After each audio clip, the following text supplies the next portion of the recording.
ओम शांति। ओम शांति। आज का रात्रि क्लास है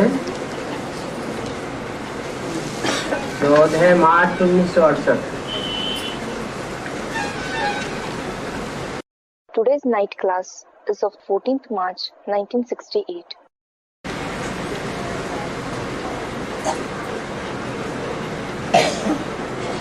तुम्हारे बाबा को हम रथ में बिठाए कर रोज ले आते हैं। I bring your Baba seated on the chariot every day.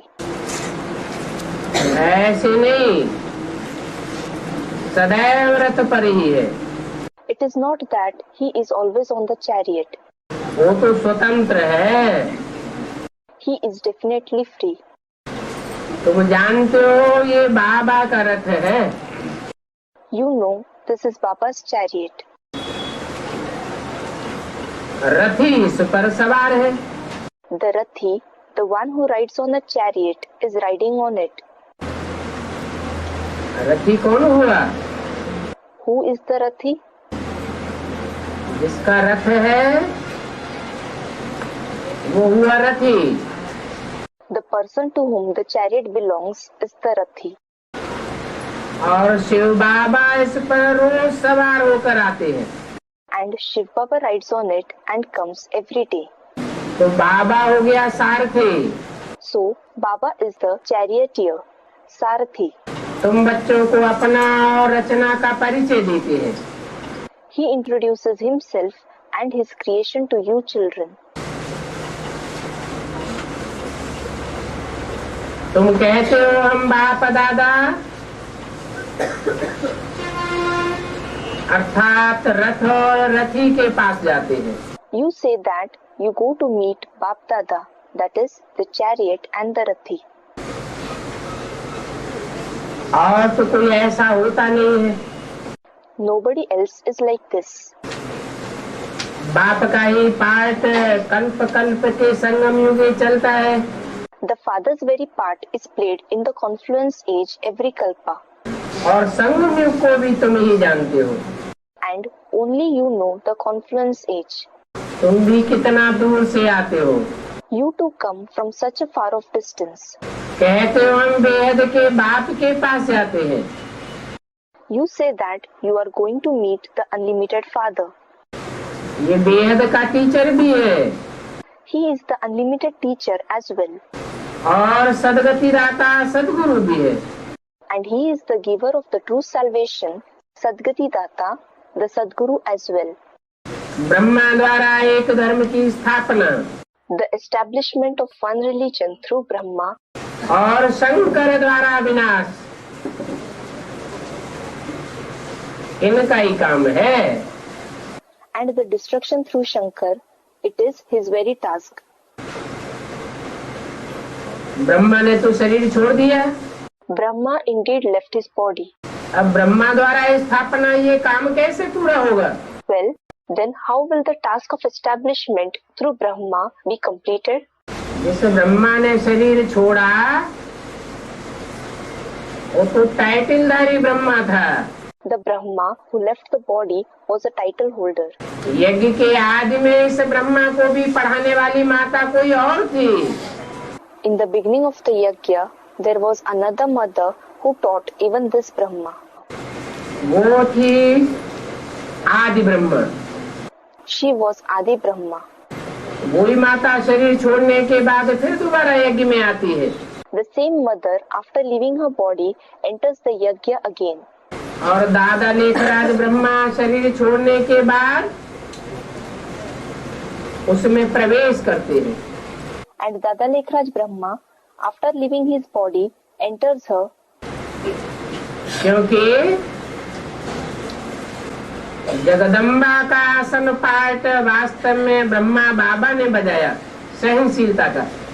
Because the real part of Jagdamba of tolerance was actually played by Brahma Baba. और वही ब्रह्मा की सोल दादा लेखराज जिसके लिए मुरली में बोला। And the same Brahma's soul, Dada Lekhraj, for whom it was said in the Murli, कि वास्तव में तुम्हारी जगदम्बा ये ब्रह्मा है। Actually, this Brahma is your Jagdamba, परंतु तन पुरुष का है, but the body is of a male. इसलिए जगदम्बा के रूप में इनकी पूजा नहीं होती है। That is why he is not worshipped as Jagdamba. जब शरीर छोड़ करके प्रवेश करते हैं उस आदि माता में, When he leaves the body and enters that Adi Mata, जो दोबारा जन्म लेकर एडवांस पार्टी में आती है, who takes rebirth and enters the advance party, then he is worshipped.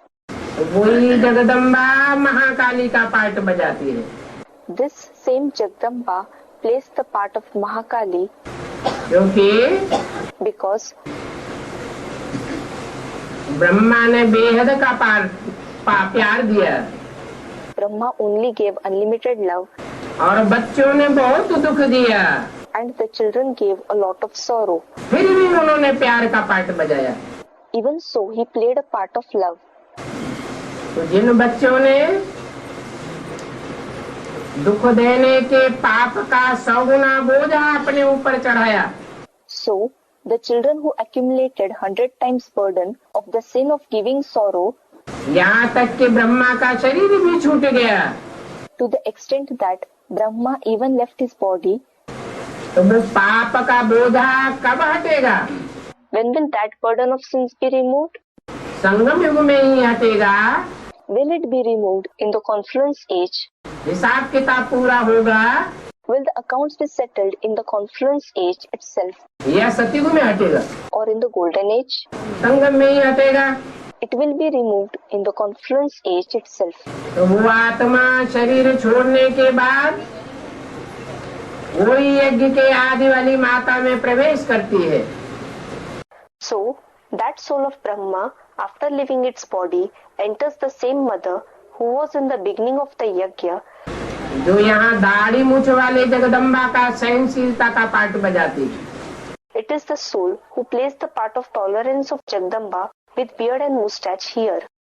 वही आत्मा फिर महाकाली बन करके एक एक से 100 गिनाती है। The same soul becomes Mahakali and makes each one to pay back 100 times. स्थापना भी ब्रह्मा द्वारा, The establishment takes place through Brahma, फिर शक्तियों द्वारा संहार गाया हुआ है। and then it is famous that the destruction takes place through the Shaktis. Shankar के आंख आदि खोलने की बात नहीं है। It is not about Shankar opening his eyes and so on. तुम जानते हो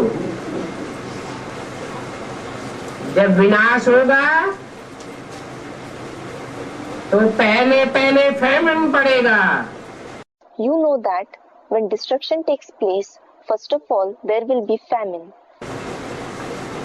तो शंकर पर क्यों दोष करते हो? So, why do you blame Shankar? और शिव बाबा का तो पार्ट ही है। And Shiv Baba's part itself is Brahma द्वारा स्थापना, establishment through Brahma, शंकर द्वारा विनाश, destruction through Shankar, विष्णु द्वारा पालना। and sustenance through Vishnu. तो इनका भी पार्ट अलग है। So, they do have different parts. हर एक आत्मा पार्टधारी है। Every soul is an actor. परमात्मा को तो रथ चाहिए ना। The Supreme Soul requires a chariot, doesn't he? मनुष्य नहीं जानते हैं। People do not know that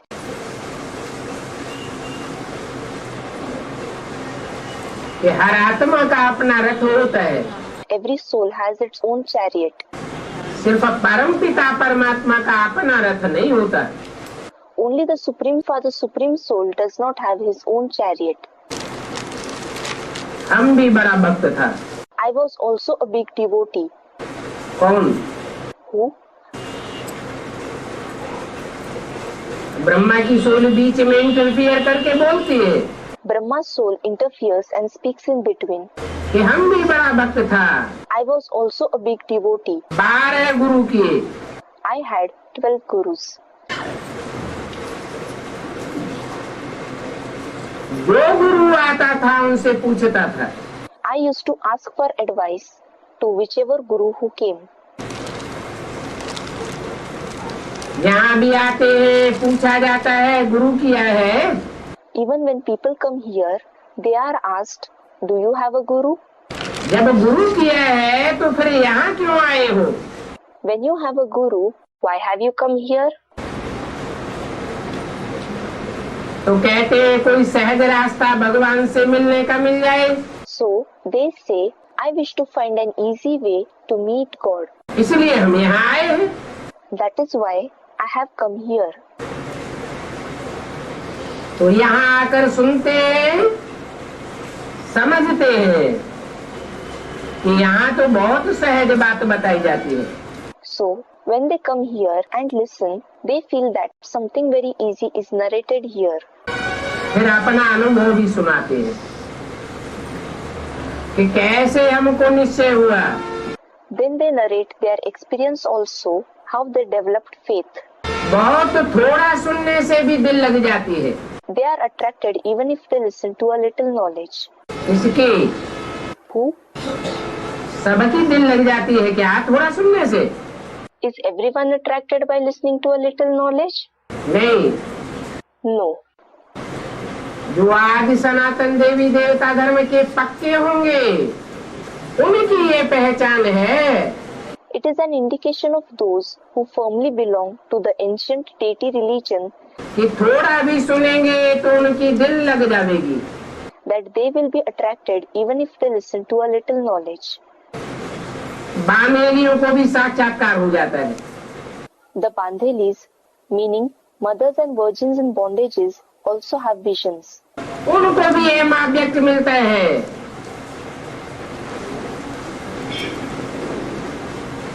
कि तुम कृष्ण की राजाई में जा सकती हो। They too get the aim and objective that they can go to the kingdom of Krishna, परंतु ब्रह्मा द्वारा। but through Brahma. कृष्ण को सभी बहुत प्यार करते हैं।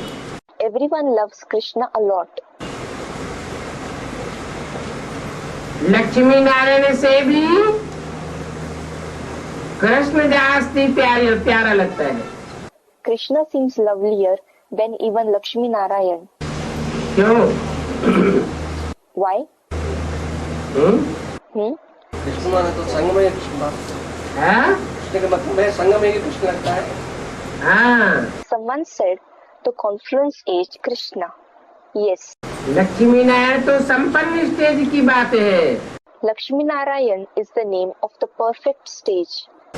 परंतु जो कृष्ण है संगम युगी, But the confluence age Krishna, वो तो डायरेक्ट भगवान बाप से पढ़ने वाला है। studies directly from God the Father. और कृष्ण को भी श्याम सुंदर कह दिया है। And Krishna has also been named Shyam Sundar. काले कृष्ण को जास्ती प्यार करते हैं, पूजा करते हैं, या सुंदर की जास्ती पूजा करते हैं? Is the dark Krishna loved, worshipped more, or is the beautiful one worshipped more? Shyam Krishna की जास्ती पूजा करते हैं, जास्ती चिरौरी करते हैं। The dark Krishna is worshipped more, liked more. क्योंकि जब तक श्याम है तब तक पुरुषार्थी है।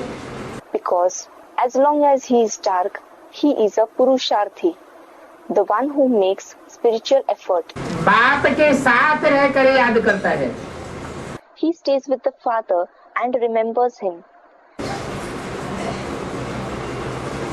जन्माष्टमी पर कृष्ण को झुलाते हैं। Krishna is swung in a cradle on Janmashtami, Krishna's birthday. झूला किस बात की यादगार है? A cradle is a memorial of what? ज्ञान याद। झूला है संगम युग के पाठ की यादगार। A cradle is a memorial of the part played in the confluence age. संगम युग जब होता है तो झूला कब आगे की ओर ऊपर जाता है कब पीछे की ओर ऊंची स्टेज में जाता है। During the confluence age, the cradle sometimes swings forward and upwards and sometimes swings backwards towards a high stage. अर्थात कृष्ण की आत्मा संगम में झूलती है। That is, the soul of Krishna swings in the confluence age. कभी आगे बढ़ती है, कभी पीछे हटती है। Sometimes he moves ahead and sometimes he moves back. उन विचारों को तो पता ही नहीं है कि लक्ष्मी नारायण और कृष्ण एक ही है।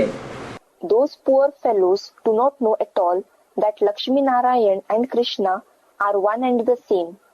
इन विचारों को पता नहीं है। Which poor fellows do not know? हाँ? बीके वालों को Is it the BKs? वो क्या समझते हैं? What do they think? हैं? कृष्ण में लक्ष्मण नारायण दोनों एक है। Someone said something. वो समझते हैं पहले कृष्ण प्रिंस के रूप में पैदा होगा, बाद में लक्ष्मी नारायण बनेगा। They think that first Radha Krishna will be born as a princess and later on that is they will become Lakshmi Narayan. परंतु वहाँ की तो बात ही नहीं है शास्त्रों में। But it is not about there, the golden age in the scriptures at all. भक्ति मार्ग में जो भी बातें हैं कहाँ की यादगार है? The topics of the path of bhakti are a memorial of which time? संगम की यादगार है। It is a memorial of the confluence age. संगम में जो नेक्स्ट टू गॉड कृष्ण कहा जाता है, The one who is called next to God Krishna in the confluence age वही next to God Narayan है। is himself next to God Narayan. ये सभी बातें बाप बतलाते हैं। The father narrates all these things. सारी दुनिया का बाप है ना। He is the father of the entire world, isn't he? वो सूर्यवंशियों का भी बाप है, तो इस्लामी बौद्धियों का भी बाप है। He is the father of the Suryavanshis as well as the people of Islam and the Buddhists. वो तो विश्व पिता है। He is the world father. तो बाप को सभी नहीं मालूम होगा घर का क्या? So, will the father not know everything about the home? ये सृष्टि रूपी मकान है ना। This is a home-like world, isn't it? ये एक घर बार है बेहद का। This is an unlimited household. बेहद का बाप है, He is the unlimited father. रचयिता है। He is the creator. इसका किसका रचयिता है? Whose creator is he? स्वर्ग का रचयिता है? स्वर्ग का रचयिता है। Someone said he is the creator of heaven. सिर्फ सूर्यवंश का रचयिता है या और वंशों का भी रचयिता है? Is he the creator of just the Sun dynasty or is he the creator of the other dynasties as well? देवी देवता सनातन धर्म की भी रचना करने वाला रचयिता है। He is the creator who creates the ancient deity religion as well. रचयिता साकार में चाहिए, The creator should be in a corporeal form. परंतु देवी देवता सनातन धर्म की रचना करते हैं शिव बाप। But it is the Father Shiv who creates the ancient deity religion, प्रवृत्ति में रह करके। staying in a household. Pravritti. Shiv बाप की प्रवृत्ति किसके साथ है? With whom does the Father Shiv have a pravritti household? Shiv बाप की भी प्रवृत्ति है। The Father Shiv has a household too. जिस रथ में प्रवेश करते हैं वो रथी हुआ। The chariot in which he enters is the Rathi, 5 तत्वों का पुतला। the effigy of 5 elements. और शिव बाप सारथी हुए। And the Father Shiv is the charioteer, Sarathi. परंतु शिव बाप को रचयिता नहीं कहेंगे। But the Father Shiv will not be called the creator. रचयिता शिव बाबा है। The creator is Shiv Baba, साकार और निराकार का mail. the combination of the corporeal and the incorporeal. सारी दुनिया को जानते हैं। He knows the entire world. इसलिए बेहद का बाप, That is why the unlimited Father बेहद का वर्षा, बेहद का ज्ञान देने वाला है। is the giver of the unlimited inheritance, unlimited knowledge. बेहद का वर्षा मिलता ही है सती हुई दुनिया में। We get the unlimited inheritance only in the golden age world, और बेहद का ज्ञान मिलता है संगम युग में। and we get the unlimited knowledge in the confluence age.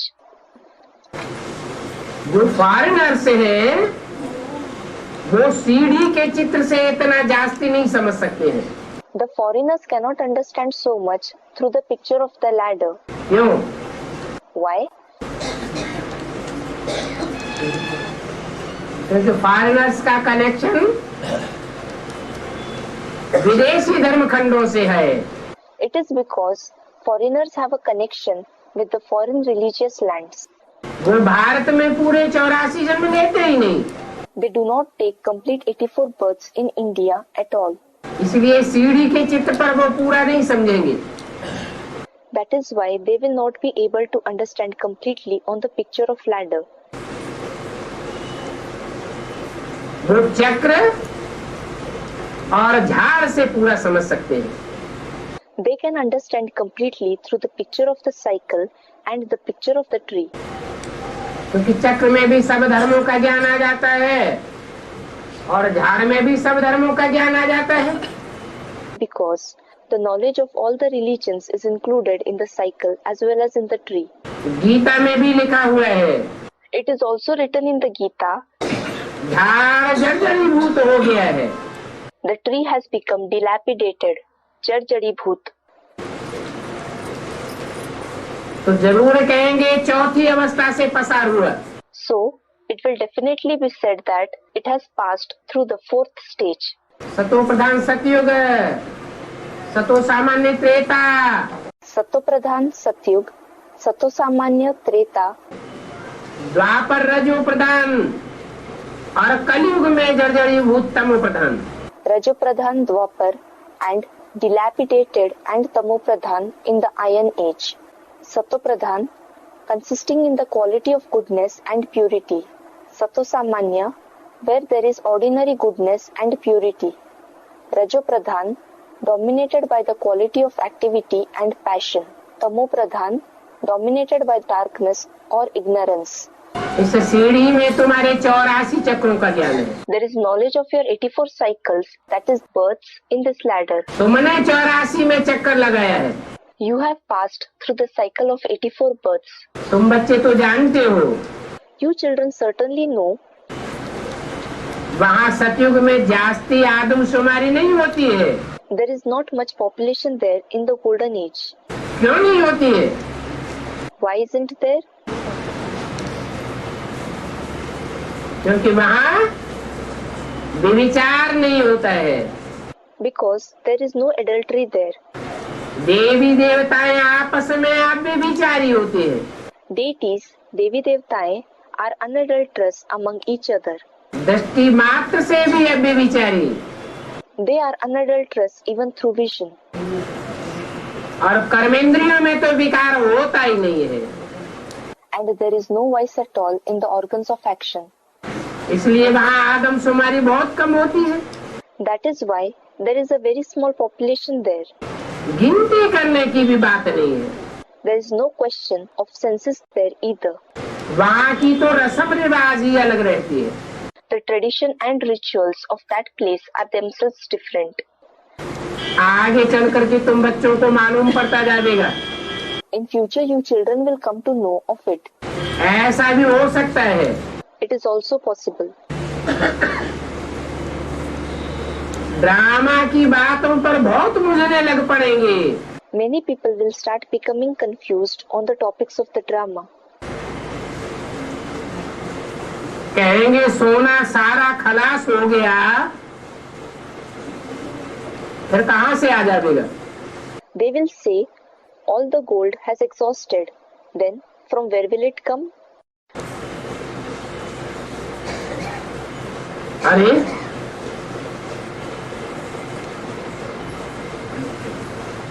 अभी जो सोना इस सृष्टि पर है खानियों से निकलता है। अरे, the gold that is available in this world now, the gold that emerges from the mines, उसे तामसी सोना कहेंगे will it be called degraded, tamasi gold, या सात्विकी कहेंगे or pure, satviki? हैं? Someone said degraded.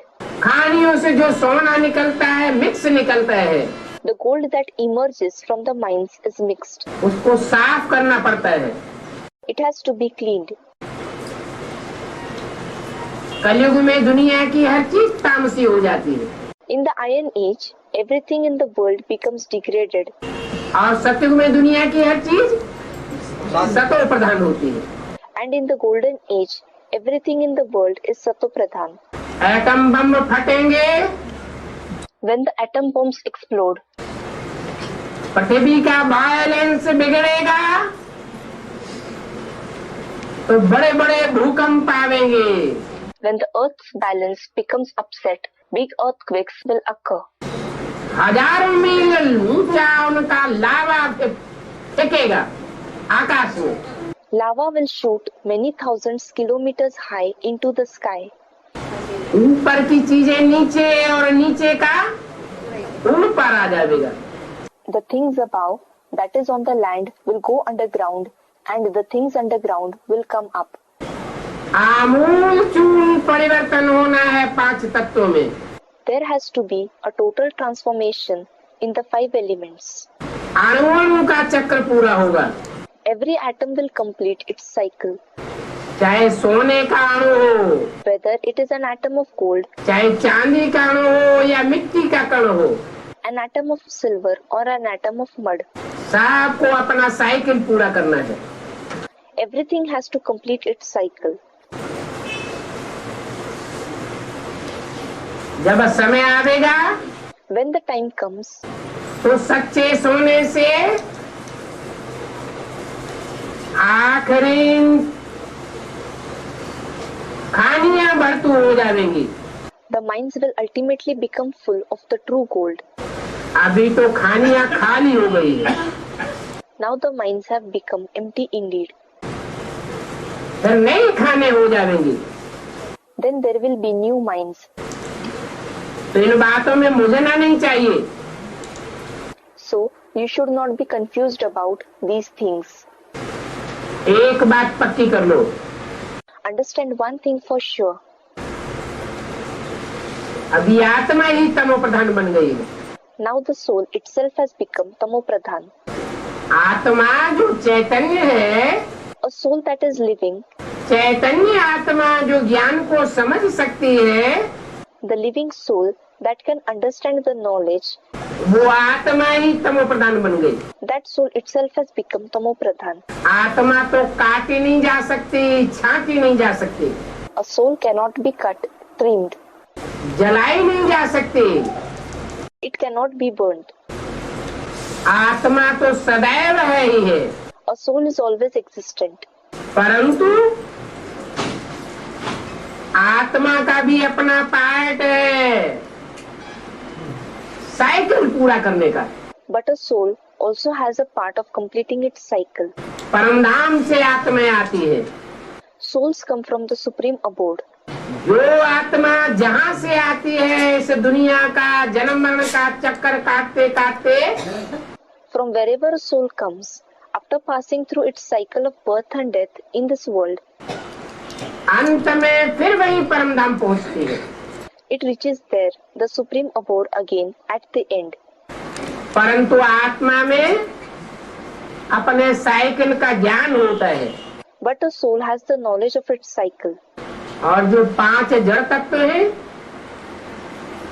उनके जो अणु हैं, And the 5 inert elements, their atoms, वो जड़त्वमयी होने के कारण उनमें ज्ञान नहीं होता, because of being inert, do not have knowledge in them. परंतु वो भी मनुष्यों की याद की यात्रा के प्रभाव से प्रभावित होकर But they too are influenced by the effect of the journey of the remembrance of the human beings सात्विक स्टेज धारण करते हैं and attain a pure stage. भगवान को पहचानने वाला मनुष्य आत्मा है। Human souls are the ones who recognize God. मनुष्य आत्मा ही आत्मिक स्थिति में ठहरते हुए बाप की याद में ठहर कर अपनी आत्मा को सात्विक बना सकती है। Only a human soul, while being constant in the soul conscious stage, while being constantly in the remembrance of the Father, can purify its soul. जो जड़ तत्व है उनमें तो इतना ज्ञान ही नहीं है। The inert elements do not have knowledge to that extent at all. जब तक इस पांच तत्वों वाली जड़त्व में ही सृष्टि का विनाश नहीं हो जाता है, Until the inert world made up of the 5 elements is destroyed, तब तक ये जड़ तत्व सात्विक नहीं बनेंगे। these inert elements will not become pure.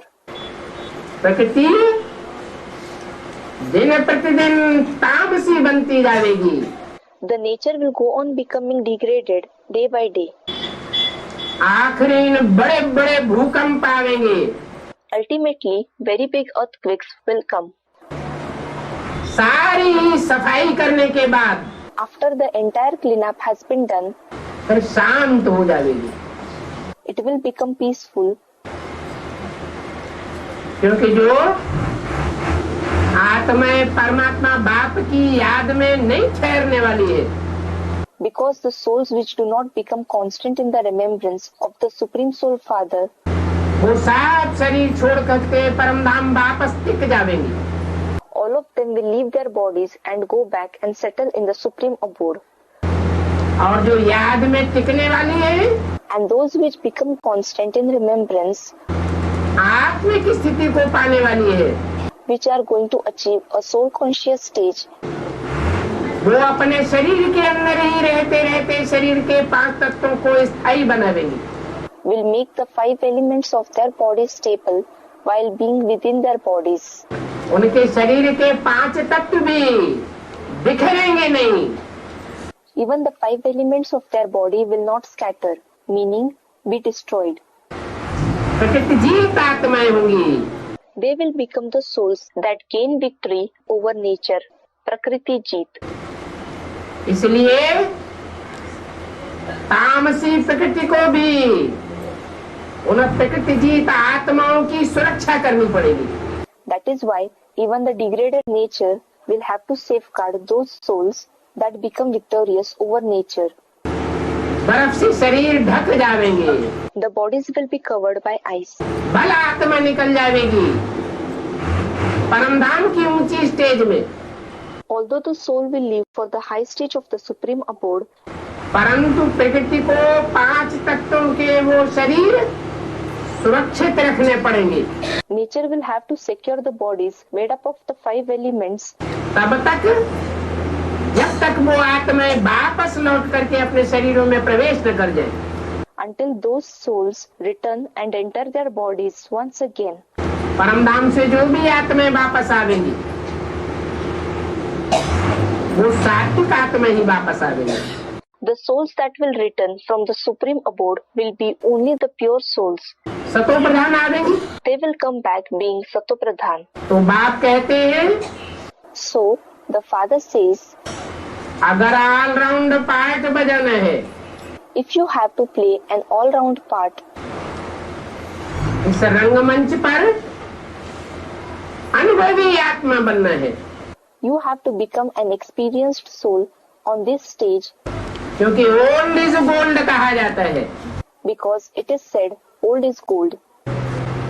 जितनी ऊंची किस्म की पार्ट बजाने वाली आत्मा होगी, The superior the type of part a soul will be playing, वो उतना ही पुराने समय से सच रूपी रंगमंच पर part बजावेगी। the earlier it will start playing this part on this stage like world. इसलिए बाप कहते हैं अभी माँ में कम याद करो। That is why the Father says, now remember me alone. माँ में कम याद करो. तो तुम ऐसे पावन बन जाएंगे। Then you will become pure like these ones, Lakshmi Narayan. अभी तुम आत्माएं पतित बन गई हो, Now you souls have become sinful. पतितपना संग के रंग से आता है। Sinfulness comes from being colored by the company. आत्मा को भी संग का रंग लगता है, The soul itself is colored by the company. पतित बनती है। It becomes sinful. सारी दुनिया पतित बन जाती है। The entire world becomes sinful. फिर पावन कौन बनावे? Then who will make it pure? तो जरूर एक आत्मा का पार्ट नुदा हुआ है। So certainly one soul's part is fixed. जो आत्मा सदैव शिव अर्थात कल्याणकारी अर्थात सत्य है। The soul which is always Shiv, that is benevolent, that is truth. सदा शिव है, It is Sada Shiv. कभी तामसी नहीं बनती, It never becomes degraded. कभी चार अवस्थाओं से पसार नहीं होती, It never passes through the 4 stages क्योंकि जन्म मरण के चक्र से न्यारी है। because it is beyond the cycle of birth and death. वो ज्ञान का सागर है, He is an ocean of knowledge. उसमें कभी ज्ञान खूटता नहीं है। The knowledge never finishes in him. वो सदैव ऊंची स्टेज में रहने वाली आत्मा है। He is a soul which remains forever in a high stage. कलयुग के अंत में भला आखिरी जन्म में सृष्टि में नीचे आती है। In the end of the Iron Age, although in the last birth, he comes down to this world. अनेक पतितों के संग के रंग में आती है। He comes in the color of the company of many sinful souls. फिर भी उसको कोई अटैचमेंट नहीं लगता। He has no attachment. वो सदैव नष्टो मोह है। He is always victorious over attachment. Nashto Moha. अपने स्वरूप में सदैव टिकने वाली है। He always remains constant in his form. तो बाप कहते हैं तुम बच्चे पतित बन गए हो। So, the father says, you children have become sinful. अब मुझे एक को याद करो। Now remember me alone. पतित होने के कारण Because of being sinful, तुम्हारे ज्ञान योग के पंख टूटे हुए हैं। your wings of knowledge and yoga have broken. अभी तुम ऊंची स्टेज में उड़ नहीं सकते हो। Now you cannot fly in a high stage. बार बार नीचे आ जाते हो। You go down again and again. तुमने जन्म जन्मांतर मुझे बुलाया ये है। For many births, you have called me anyway, हे पतित पावन आओ, हम पतितों को पावन बनाओ। saying, O purifier of the sinful ones, come and purify us sinful ones. अभी बाप कहते हैं Now the father says, सिर्फ मुझे याद करो तो शक्ति मिल जाएगी। you will get power if you remember only me.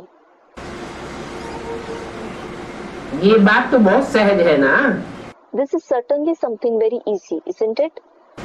सिवाय मेरे को याद करने के और कोई उपाय नहीं है। There is no other way than remembering me. तुम जानते भी हो You also know that कि दुनिया के वाइब्रेशन को छोड़ करके जब तुम यहाँ बाप के पास आते हो तो तुम्हारी खुशी का पारा चढ़ जाता है।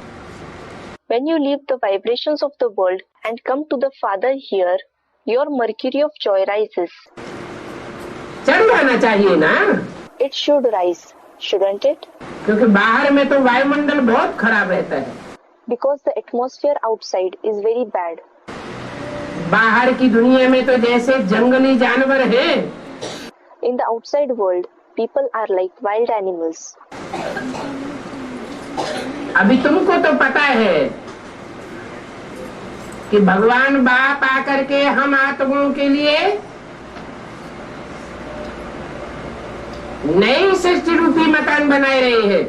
Now you certainly know that God the Father has come and is making a new house-like world for you souls. बच्चों के लिए नया मकान बनता है तो खुशी होती है ना। When a new house is built for the children, they feel happy, don't they? तुम भी कहेंगे You too will say, हमारे लिए हमारी नई दुनिया बन रही है। Our new world is being built for us.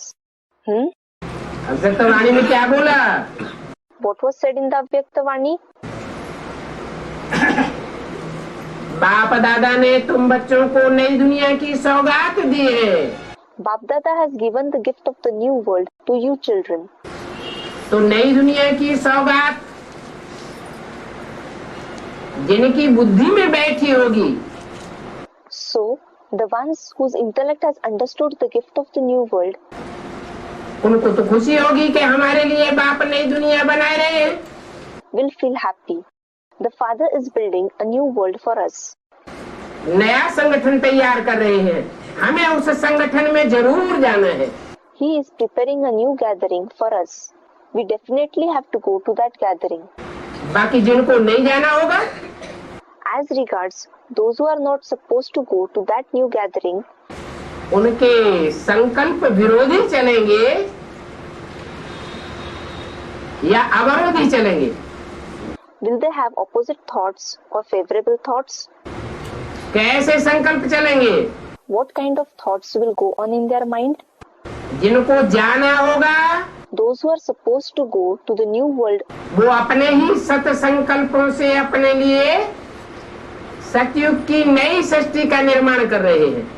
are building the new world of the golden age for themselves through their own true thoughts. जानते हैं हमारे लिए नई दुनिया बन रही है। They know that the new world is being established for them. आज नहीं तो कल हमको उस नए संगठन रूपी दुनिया में जाना जरूर है। If not today, tomorrow they definitely have to go to that new world like gathering. उस दुनिया का नाम क्या है? What is the name of that world? आखिरी जब संपन्नता की स्टेज पर वो मकान पहुंचेगा, Ultimately, when that house reaches a stage of perfection, क्योंकि अभी जो सौगात दी है because the gift that has been given now, वो तो नई दुनिया का फाउंडेशन पड़ रहा है। it is the foundation of the new world that is being laid. Foundation जमीन के अंदर अंडरग्राउंड डाला जाता है। Foundation is laid inside the ground, underground. बाहर से दिखाई नहीं पड़ता है। It is not visible from outside. जिनको तीसरी आंख मिली हुई है Those who have a third eye, अथवा जो निश्चय बुद्धि है, or those who have a faithful intellect, उनको तो पक्का है कि ये फाउंडेशन हमारे लिए पड़ रहा है। are firm that this foundation is being laid for them.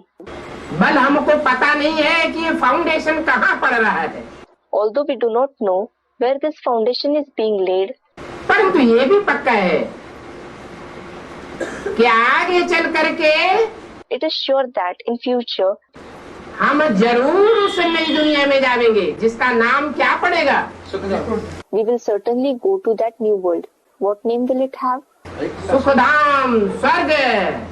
The abode of happiness, Sukhdam, heaven, Swarg. तो जानते हैं कब हम उस नई दुनिया में जाएंगे? So, we know when we will go to that new world. जब स्वर्ग जैसा नाम वैसा काम करेंगे। When it is heaven, meaning Swarg, then as the name, so shall be our act. कैसा काम करेंगे? What act will we do? हैं? स्वास्थिति में क्या? स्वास्थिति।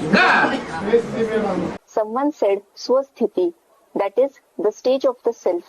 Swarga. स्व स्थिति में जाएंगे, We will reach the stage of the self. स्व स्थिति में टिक जाएंगे, We will become constant in the stage of the self. पर चिंतन से दूर हो जाएंगे। We will be away from thinking of others. Parachintan. पर माने 5 तत्व। Par, alien, means the 5 elements. पर माने माया Ravan. Par means Maya Ravan. इनकी स्मृति से परे हो जाएंगे, We will be away from their remembrance. पराये राज्य से परे हो जाएंगे। We will be away from the alien kingdom. स्वस्थिति में टिकना माना स्वर्ग में जाना। Becoming constant in the stage of the self means going to heaven. जो देहभान में रहते हैं, Those who live in body consciousness, देह और देह के संबंधियों में चिपके रहते हैं, those who remain glued to the body and the relatives of the body, उनको इस दुनिया की, नई दुनिया की अनुभूति नहीं होगी। will not have the feeling of this world, the new world. विपरीत संकल्प चल पड़ेंगे। They will have opposite thoughts. इसलिए वो सन्यासी भक्ति मार्ग में आज भी कहते हैं, That is why even today those sannyasis in the path of bhakti say, स्वर्ग के सुख काग बिष्टा समान। the happiness of heaven is like the droppings of crows. हमें स्वर्ग के सुख नहीं चाहिए। We do not want the happiness of heaven. ऐसे क्यों कहते हैं? Why do they say this? हैं? क्योंकि वो स्वस्थिति में पूरा टिक नहीं पाते। It is because they are unable to become completely set in the stage of the self. तो नाम ही है स्वर्ग। So, the name itself is Swarg, heaven. जैसा नाम है वैसा रूप धारण करना पड़े। We will have to assume a form according to the name. बच्चों को बहुत खुशी होनी चाहिए। Children should feel very happy. हम अपने बेहद के पाप के पास जाते हैं। We are going to our unlimited Father. 84 जन्म तो हद के बाप मिले। For 84 births, we had limited fathers. उन 84 जन्मों में In those 84 births, कोई भी जन्म ऐसा नहीं हुआ जिसमें हमने उस बेहद के बाप को पहचाना हो। there was no such birth in which we recognized that unlimited Father. चलो आत्मिक स्थिति नहीं रही अथवा रही, Okay, whether there was no soul conscious stage or there was is another topic. सत्युग त्रेता में आत्मिक स्थिति होती है, There is a soul conscious stage in the golden age and the silver age. द्वापर कलयुग में आत्मिक स्थिति नहीं होती है। There is no soul conscious stage in the copper age and iron age. तो भी आत्मा के बाप को भले नहीं पहचाना, Although we did not recognize the father of the souls, परंतु मनुष्य सृष्टि का बाप जो है वो तो मनुष्यों के बीच में ही रहा होगा ना। the father of the human world must have been precisely amongst the human beings, mustn't he? आत्माओं का बाप तो परमधाम में रहता है, Regarding the father of the souls, he lives in the supreme abode.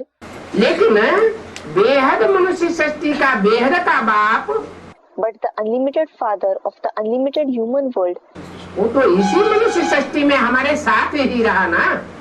has been living with us in this very human world, hasn't he? परंतु उसको भी किसी ने नहीं पहचाना। But nobody recognized him either.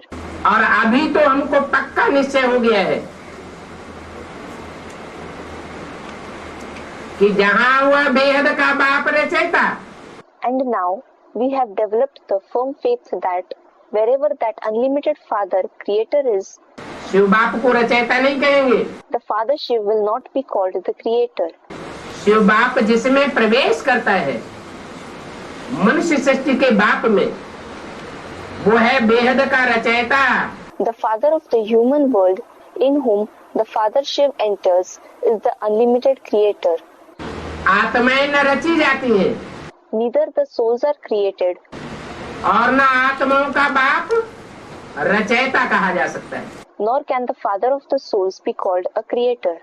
नई मनुष्य सृष्टि रची जाती है A new human creation is created. तो रचने के लिए बाप चाहिए। So, a father is required for the creation. मनुष्य सृष्टि के बाप की पहचान आत्माओं का बाप ही आकर के देते हैं। The father of the souls himself comes and gives the recognition of the father of the human world. परंतु किनको देते हैं? But whom does he give this introduction to? देह अभिमानी सांडों को पहचान होगी क्या? Will the body conscious bulls recognize him? इनको पहचान होती है। Who recognize him? बताते हैं। बेसिकली जो ज्ञान देते हैं ब्रह्मा के द्वारा माँ के रूप में, He tells us the knowledge that he gives basically, that is in the basic knowledge through Brahma in the form of a mother. उसमें पहचान बता दी। An indication has been given in it. आत्मा रूपी सुई की सारी कट उतरने पर तुम बच्चे डायरेक्ट बाप से सीखोगे। When the entire rust of the needle-like soul is removed, then you children will learn directly from the father. तो किनको बाप की पहचान होती है? So, who recognizes the father? कि मनुष्य सृष्टि का बाप कौन है? Who the father of the human world is? उनको ही पहचान होती है जो आत्मिक स्थिति में स्थित हो जाते हैं। Only those who become constant in the soul conscious stage recognize him. आत्मिक स्थिति में स्थित हो जाने के बावजूद भी Despite becoming constant in the soul conscious stage, पढ़ाई तो चालू रहती है। the study continues as a collective study until the capital is established. जब तक जीना है तब तक पीना है। As long as we are alive, we have to drink the nectar of knowledge. माने देवान में जब तक जी रहे हैं It means that until we are living in body consciousness, तब तक ज्ञान अमृत पीना पड़े। we have to drink the nectar of knowledge as a personal study to become constant in soul consciousness. देवान से परे की स्टेज हो जाएगी। When we reach a stage beyond body consciousness, तो देह में रहते हुए भी सुख का अनुभव करेंगे। then despite living in the body, we will experience happiness. दुख का अनुभव नहीं करेंगे We will not experience sorrow. और साबित करेंगे कि हम हेवनली गॉडफादर के बच्चे हैं। And we will prove that when we are the children of Heavenly God the Father, तो हेवन में ही होने चाहिए। we should certainly be in heaven. अरबपति बाप का बच्चा If someone is a child of a millionaire father और पैसे पैसे के लिए मोहताज हो, and is needy for every paisa, वो अरबपति बाप का बच्चा नहीं कहा जा सकता। then he cannot be called a child of a millionaire father. तो अब तुम्हारी बुद्धि में आता है कि हम बेहद के बाप के पास जाने वाले हैं। So now it comes to your intellect that you are going to go to the unlimited father. बेहद की आत्माओं का बाप The father of the unlimited souls रथ का लोन लेते हैं, has a chariot, that is body, on loan. औरों को भी समझाने के लिए मेहनत करते हैं। He also works hard to explain to the others. जिनको जिनको संदेश मिलता जाता है बाप के द्वारा, Those who keep receiving the message through the father वो बाप की प्रजा बनते जाते हैं। keep becoming the father's subjects. और प्रजा तो बहुत बननी है। And a lot of subjects have to be made. क्या What? इतनी प्रजा बननी है? How many subjects have to be made? आत्मिक स्थिति में पक्का पक्का स्थित होने वाले अब कितने होंगे? How many will become unwaveringly constant in the soul conscious stage? जिनकी भक्ति मार्ग में यादगार चलती है। Those whose memorials are found in the path of bhakti.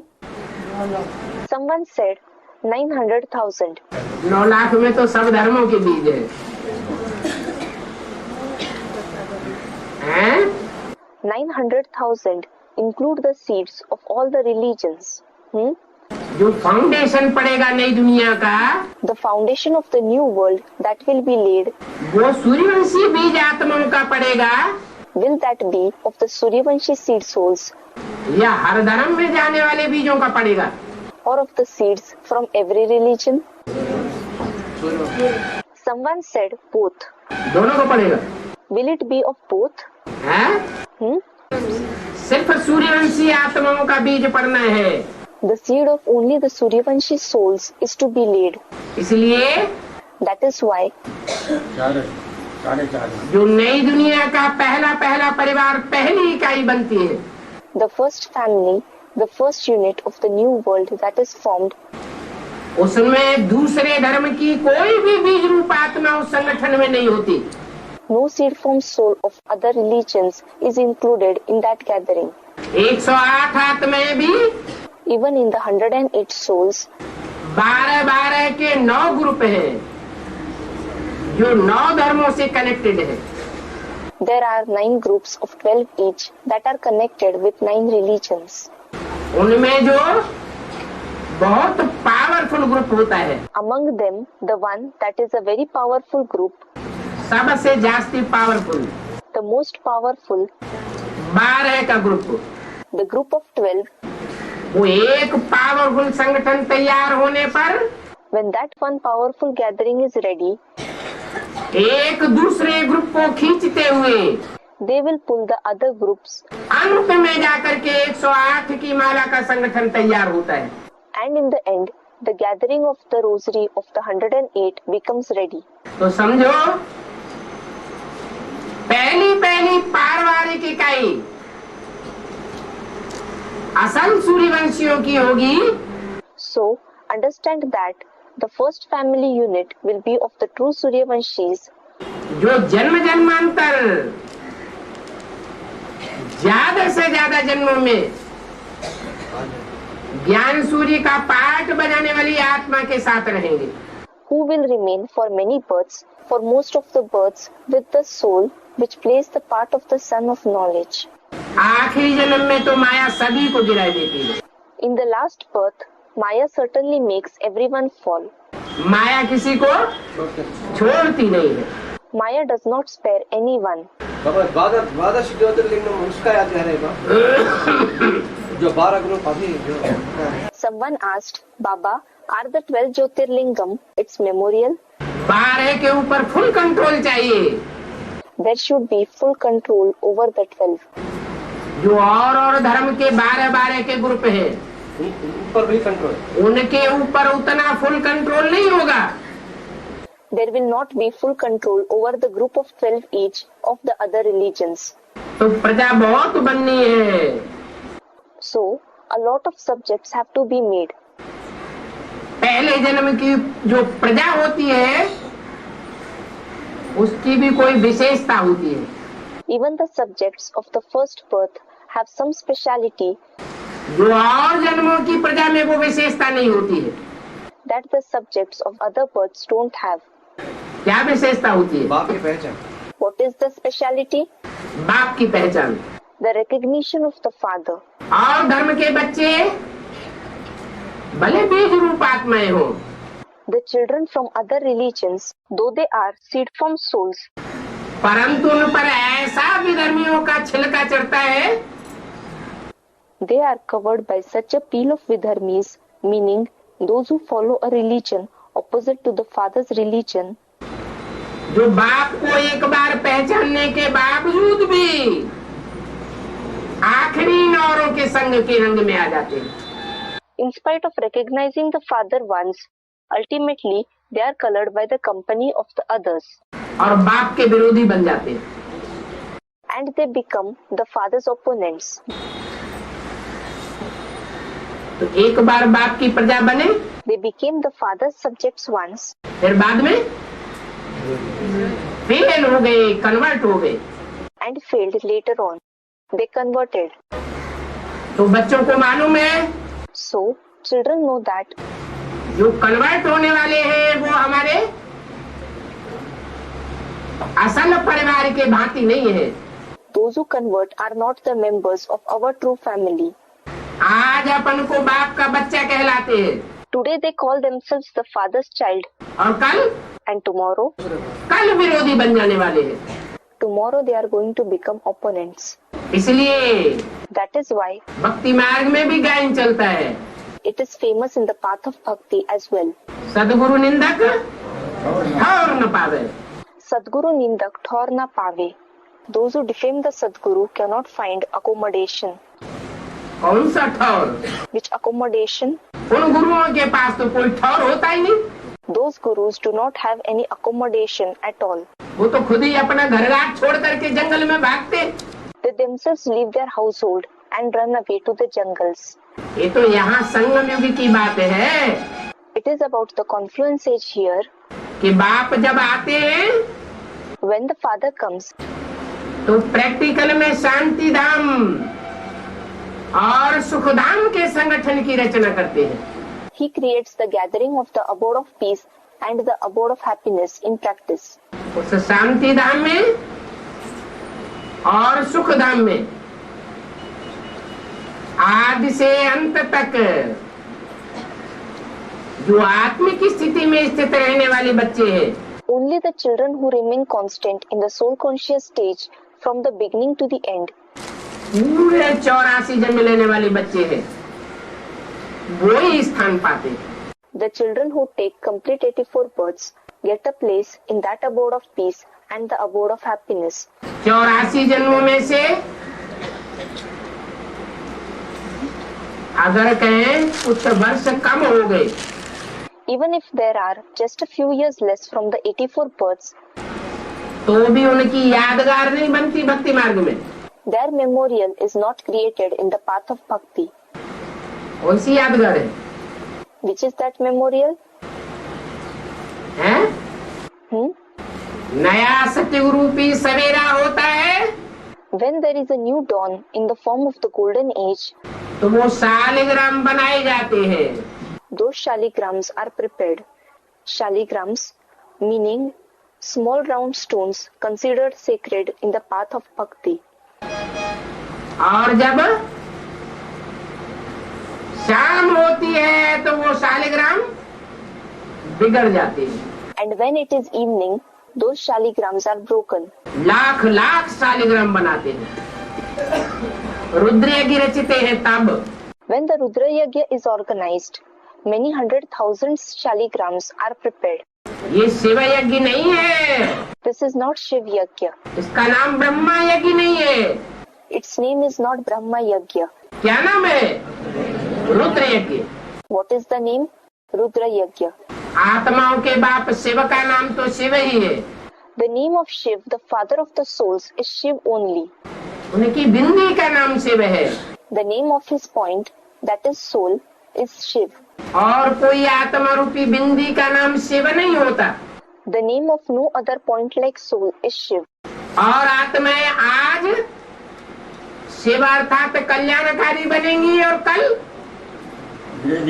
अकल्याणकारी भी बन जाएंगी। Other souls are Shiv, that is benevolent one day, and the next day they will also become harmful. एक ही आत्मा है जो सदैव कल्याणकारी है, There is only one soul which is always benevolent, सदैव सत्य है, who is always truth. और वो सदा सत्य जिस रथ में मुकर्रर रूप से सवार होता है, And the chariot on whom that forever truth rides in a permanent way, उसके द्वारा वो कथा गाई जाती है सत्यनारायण की घर घर में। that story of Satyanarayan is sung in every home through him. एक ही आत्मा की कथा है जो ऑलराउंड पार्ट बजाती है। There is a story of only one soul which plays an all-round part.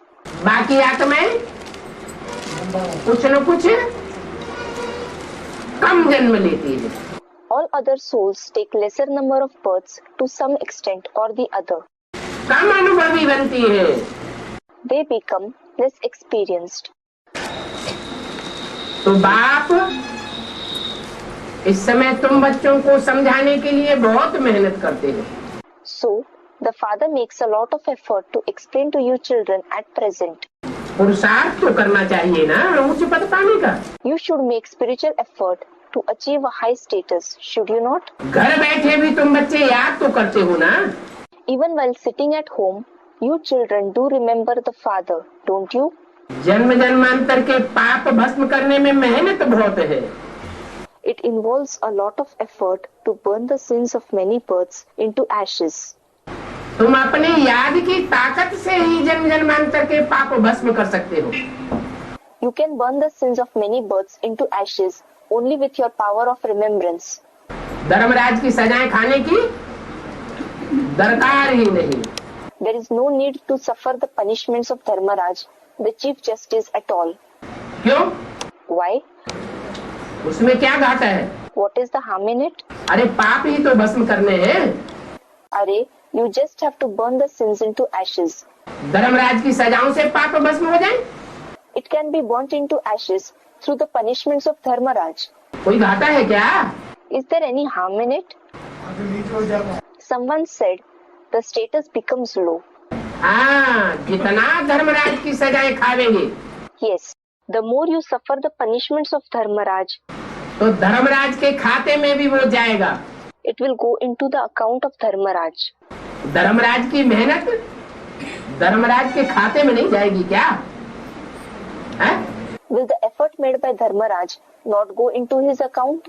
अरे जज होता है, अरे, if there is a judge, जज जजमेंट देता है, उसको पगार मिलती है कि नहीं मिलती है? if the judge gives a judgment, does he get a salary or not? मिलती है। He gets a salary. तो यहाँ भी नंबरवार जजमेंट देने वाले धर्मराज और धर्मराज के दूत हैं। So, even here, there are number-wise, according to their capacity, Dharmaraj and Dharmaraj's messengers who give judgments. सहयोगी है। They are his helpers. इतनी जितनी सजाएं खावेंगे, The more punishments you suffer, उसमें से हिस्सा कट के उनका भाग्य बन जाएगा। a portion will be cut from that, meaning the benefit, as the punishment is a way to burn the sins and be transformed into their fortune, क्योंकि वो मेहनत तो करते हैं ना। because they indeed work hard, don't they? तुम बच्चों ने भक्ति मार्ग में कितने धक्के खाए हैं। You children have suffered so many blows in the path of bhakti. अभी तुमको देखो, बाप कोई भी तकलीफ नहीं देते। Now look, the father doesn't give you any trouble. क्या? What? कोई तकलीफ देते हैं क्या? Does he give you any trouble? कहते हैं कि इस गुरु के पास जाकर के धक्के खाओ। Does he say, go to some particular guru and suffer blows? उस गुरु के पास जाकर के धक्के खाओ। Does he say, go to that guru and suffer blows? इस तीर्थ में जाओ, उस तीर्थ में जाओ। Go to this pilgrimage center, go to that pilgrimage center? नहीं। No. और ये भी पक्का है, And it is also sure that चाहे धक्के खाने वाले बनो, whether you become the one who suffer blows by going to other gurus, या न धक्के खाने वाले बनो, पक्के निश्चय बुद्धि बन जाओ। or you become the one who does not suffer blows, that is, you become the one with a firm, faithful intellect, ले जरूर जावेंगे, he will definitely take you. कोई को छोड़ेंगे नहीं। He will not leave anyone. जो परिस्तानी बनने वाले हैं उनको पहले ले जावेंगे। Those who are to become residents of the abode of angels, Paristan, he will take them first. यहाँ काम चिच्छा पर बैठ करके कब्रिस्तानी बने हो। Here you have become residents of the graveyard, Kabristani, by sitting on the pyre of lust. क्या? What? काम को चिता क्यों कहते हैं? Why is lust called a funeral pyre? हम्म?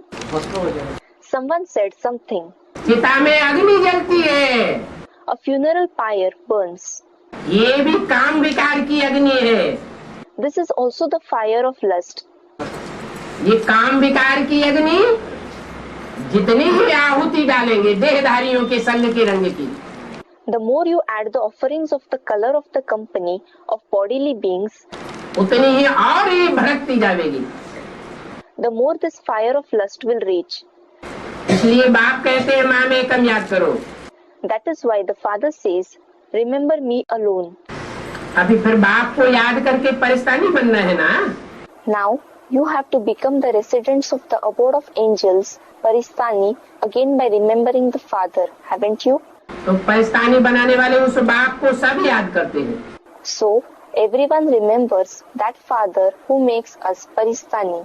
वो है ही heavenly God Father. He is indeed heavenly God, the Father.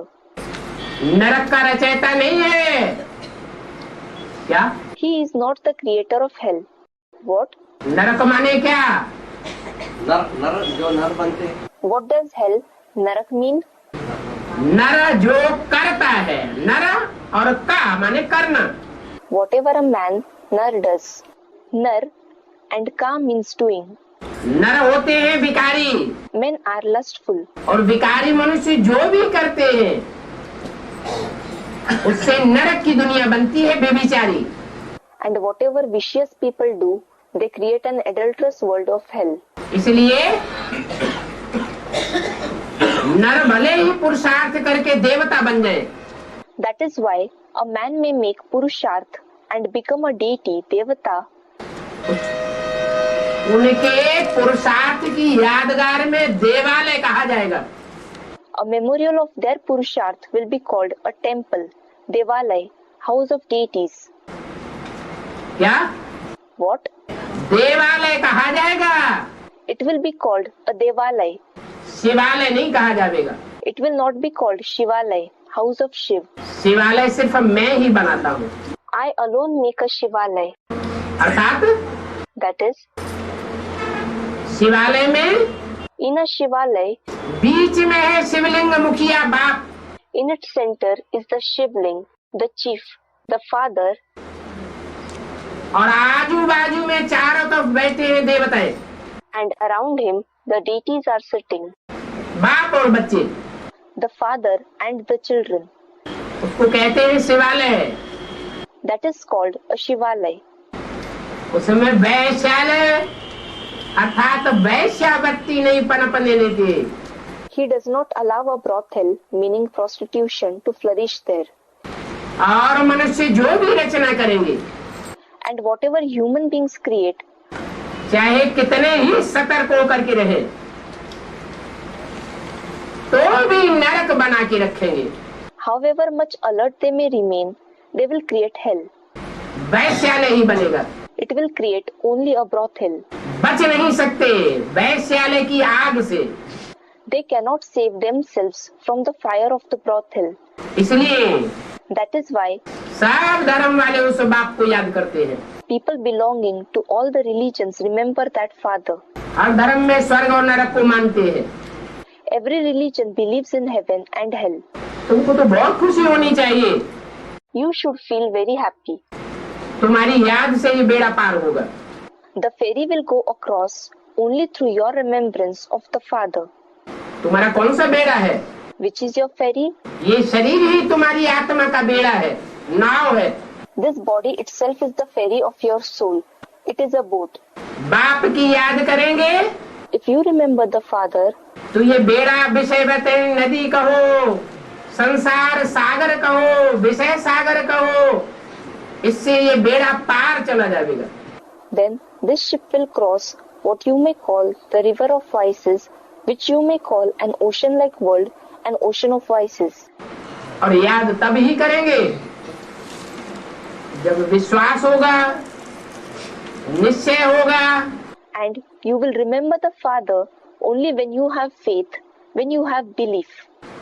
अगर बाप और बाप के साकार पाठ पर, बाप के रथ पर विश्वास नहीं होगा, निश्चय नहीं होगा, If you do not have faith, if you do not have belief on the father and the corporeal part of the father on the father's chariot, तो कभी भी तुम्हारा बेड़ा पार नहीं हो सकता। then your ferry can never go across. इसलिए भक्ति मार्ग में उस बेड़ा के लिए, नाव के लिए, जहाज के लिए गायन भी करते हैं। That is why in the path of bhakti, that ship, that boat, that vessel is praised as well. हिंदुओं में कहते हैं शंकर चाप जहाज, जेहि चढ़े उतरे पार नर, बाकी बूढ़ सकल संसार। Among the Hindus, it is said, Shankar Chap Jahaj, जेहि चढ़े उतरे पार नर, बाकी बूढ़ सकल संसार. बूढ़ माने डूब जाना। बूढ़ means to drown. शंकर का शरीर रूपी चाप कहो, धनुष कहो, बेड़ा कहो, जहाज कहो, Call it the bow-like body, the ferry-like body, the ship-like body of Shankar. उस पर चढ़ करके पार चले जाएंगे, विषय वैतरणी से पार हो जाएंगे। Traveling on it, you will go across. You will go across the river of vices. विषय सागर से पार हो जाएंगे। You will cross the ocean of vices. और जिन्होंने उस बेड़े का कहो, जहाज का कहो, आधार नहीं लिया, अनिश्चय बुद्धि होकर रहे। And those who did not take the support of that ferry, that ship, those who had a faithless intellect, वो सारा ही संसार डूब मरेगा, that entire world will be drowned. बचने वाला नहीं है। It is not going to be saved. तो तुम बच्चों को तो बहुत खुशी होनी चाहिए। So, you children should feel very happy. तुम्हारी याद से तुम्हारा बेड़ा पार होने वाला है। Your ferry is going to go across through your remembrance. याद कोई किसको करता है? Whom does someone remember? हैं? Someone said the corporeal one and the incorporeal one. अरे सब कोई याद उसको करता है जिससे सुख मिलता है। अरे, everyone remembers that person from whom they get happiness. सुखदाई की याद आती है। Something that gives happiness comes to our mind. Ravan रुलाने वाला है, दुख देने वाला है। रावण को कोई याद करता है क्या? Ravan makes people cry. He gives sorrow. Does anyone remember Ravan? कोई याद नहीं करता। Nobody remembers him. तुम आते हो, रिफ्रेश होकर के जाते हो। You come, you refresh yourself and go. तुम्हारा तो अनुभव है कि बाप के पास आने से हमको रिफ्रेशमेंट मिलता है। It is your experience that you are refreshed when you come to meet the Father. फिर दूसरों को जाकर के रिफ्रेश करने जाते हो। Then you go to refresh others. जितना जितना दूसरों को रिफ्रेश करते रहेंगे, उतना तुम्हारी खुशी कायम रहेगी। The more you refresh others, the more lasting your happiness will be. बाप के पास रिफ्रेश होने आते और बाहर जाकर के रिफ्रेश नहीं करते हैं, तो क्या होता है? If someone comes to the Father to be refreshed, and if they do not refresh others after going outside, then what happens? अवस्था नीचे गिरने लगती है। The stage starts declining. क्योंकि जो सर्विसेबल बच्चे होते हैं उनको बाप याद करते हैं। Because the Father remembers the serviceable children. बाप की याद की ताकत उनको मिलती रहती है। They keep receiving the power of the Father's remembrance. इसलिए दिन दूनी रात चौगुनी खुशी में रहते हैं। That is why their happiness keeps increasing by leaps and bounds. नहीं तो ये ज्ञान गुम हो जाता है। Otherwise, this knowledge vanishes. क्या? What? ये ज्ञान ऐसा है, जितना जितना दूसरों को सुनावेंगे अपना ज्ञान बढ़ता जाएगा। This knowledge is such, the more you narrate to others, your knowledge will go on increasing. नहीं सुनावेंगे, If you do not narrate it, कंजूस बन करके रख लेंगे, if you keep it with yourself like a miser, तो ज्ञान हो जाएगा। then the knowledge will vanish. दूसरों के संग का रंग लग जाता है। You are colored by the company of others. ये शास्त्र तो सभी भक्ति मार्ग के हैं। All these scriptures, etc., are indeed from the path of bhakti. इन पुस्तकों को पढ़ने से कोई भी ज्ञानी बनकर नहीं रह सकता। Nobody can remain a knowledgeable person by reading these books. ज्ञान देने वाला तो एक ही बाप है। In fact, the giver of knowledge is the Father alone. और ज्ञान भी 3 प्रकार का है। And the knowledge itself is of 3 kinds. क्या? What? सतो, रजो और तमो। Sato, Rajo and Tamo. Direct बाप से सुनते हो तो फर्स्ट क्लास ज्ञान है। When you listen directly from the Father, it is first class knowledge. Tap recorder से सुनते हो तो सेकंड क्लास है। Then if you listen through a tape recorder, it is second class. और कोई मनुष्य गुरु से सुनते हो, And if you listen through a human guru, क्योंकि मनुष्य गुरु कागज में भी लिख करके रखते हैं, because human gurus note down on papers as well. तो वो थर्ड क्लास ज्ञान हो जाता है। So that becomes third class knowledge. Tape recorder में भी आजकल 2 प्रकार का हो गया। Nowadays, even a tape recorder, there are 2 kinds in it. एक टेप रिकॉर्डर सिर्फ सुनाता है, One tape recorder just narrates. Activity नहीं दिखाता। It does not show the activity. और अभी चलचित्र निकला है। And now, cinema has emerged. जो मुरली में बोला था, It was said in the Murlis. क्या बोला था? What was said? आगे चल करके टीवी निकलेगा। TV will emerge in future. तुम बच्चे बाप को टीवी में देखते रहेंगे You children will be seeing the father on TV. और बाप की ज्ञान की भाषा सुनते रहेंगे। And you will be listening to the language of the father's knowledge. तो सुनना भी कर्ण इंद्रिय से और देखना भी आंखों से। So, listening is through the ears and seeing is through the eyes. Vibration नहीं मिलता है। But we do not receive vibrations. इसका Whose? टीवी जड़ है, TV is non-living. भले उसमें चलचित्र आता है, Although it shows a moving picture, action का पता चलता है। we come to know of the action. Action से Through the actions, सही सही पता चलता है कि बाप ने क्या बोला होगा, we can know accurately what the father might have said. परंतु वाइब्रेशन की पावर उतनी नहीं मिलती। But we do not get the power of the vibrations to that extent. हाँ, Yes, दृष्टि तो चलचित्र में भी मिलती है, we do receive drishti from the father in the film video too. परंतु चलचित्र की दृष्टि का वाइब्रेशन और चैतन्य का वाइब्रेशन, उसके फर्क को भी जानना चाहिए। But we should also know the difference between the vibrations of the father's drishti in a film and the vibrations emerging from a living being. जो अनुभवी है वो अनुभव करेंगे। Those who are experienced will experience this. क्यों? Why? क्योंकि चलचित्र में जो दृष्टि मिलती है It is because whatever drishti we get in a film, वो डायरेक्ट एक बाप की दृष्टि एक आत्मा को नहीं मिल सकती। that drishti of one father cannot be received directly by a single soul. मिलती है? Do we receive it? हैं? Someone said no. भले जड़ दृष्टि है, Although it is a non-living drishti, लेकिन